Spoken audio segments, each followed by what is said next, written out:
মেহেরপুর সদর উপজেলা সমাজসেবা কার্যালয়ের উদ্যোগে বাংলাদেশের প্রান্তিক ও পেশাজীবী জনগোষ্ঠীর জীবনমান উন্নয়ন 2 ফেজ প্রকল্পের অবহিতকরণ সেমিনার অনুষ্ঠিত হয়েছে। বুধবার সকালে মেহেরপুর সদর উপজেলা নির্বাহী কর্মকর্তার কার্যালয় মিলনায়তনে এ সেমিনার অনুষ্ঠিত হয়।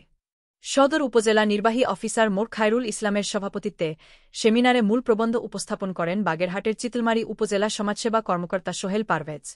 অন্যদের মধ্যে জেলা সমাজসেবা অধিদপ্তরের উপপরিচালক আসাদুল ইসলাম, জেলা সমাজসেবা অধিদপ্তরের রেজিস্ট্রেশন অফিসার কাজী আবুল মনসুর, সদর উপজেলা সমাজসেবা অফিসার আনিসুর রহমান, শহর সমাজসেবা কর্মকর্তা সোহেল মাহমুদ, কুতুবপুর ইউনিয়নের চেয়ারম্যান সেলিম রেজা, আমদহ ইউনিয়নের চেয়ারম্যান রোশন আলী টোকন, বুড়িপোতা ইউনিয়নের ভারপ্রাপ্ত চেয়ারম্যান ইসমাইল হোসেন, আমজুপি ইউনিয়নের ভারপ্রাপ্ত চেয়ারম্যান সিরাজুল ইসলাম, শ্যামপুর ইউনিয়নের ভারপ্রাপ্ত চেয়ারম্যান এস ইকবাল, পিরোজপুর ইউনিয়নের ভারপ্রাপ্ত চেয়ারম্যান মো ইকবাল হোসেন সহ প্রান্তিক জনগোষ্ঠীর প্রতিনিধির উপস্থিত ছিলেন। মুজিবনগর খবরে নিউজ এর জন্য যোগাযোগ করুন।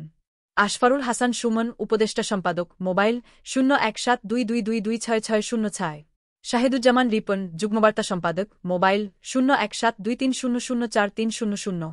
অধ্যক্ষ মহসিন আলী আঙ্গুয়ার, সম্পাদক ও প্রকাশক, মুজিবনগর খবর.com, মেহেরপুর।